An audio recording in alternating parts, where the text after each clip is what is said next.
पाठ 10 बापूजी.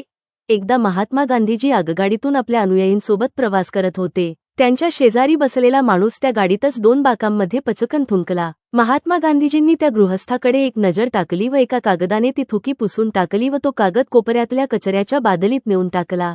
याचा त्या माणसावर काहीच परिणाम झाला नाही. उलट त्याला गांधीजींच्या कृत्यावर हसू आले व पुन्हा चिडवण्याच्या उद्देशाने तो माणूस पुन्हा त्याच जागेवर थुंकला. तो माणूस जरी मुद्दाम हे कृत्य करत होता तरी महात्मा गांधीजीही शांत होते. त्यांनी पुन्हा तितक्याच संयमाने ती भुंकी पुसली व पुसलेला कागद पुन्हा कचरा पेटीतच टाकला.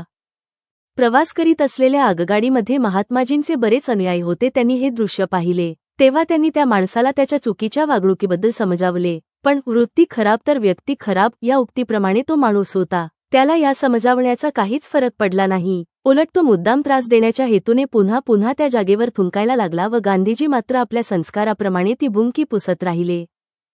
आगगाडीमध्ये बसलेले महात्मा गांधीजींचे अनुयायी संतप्त झाले होते. पण गांधीजींची शिकवण संयम राखणे ही होती. तेव्हा ते संयमाने गांधीजींना म्हणाले, बापू आपण आगगाडीतील दुसऱ्या डब्यातून राहिलेला प्रवास करू. यावर गांधीजींनी स्मितहास्य केले व त्या माणसाची थुकी पुन्हा स्वच्छ केली. आता त्या माणसाचा राग वाढला. रागात माणूस काय करेल हे सांगता येत नाही. अगदी तसेच त्या माणसाचे झाले होते.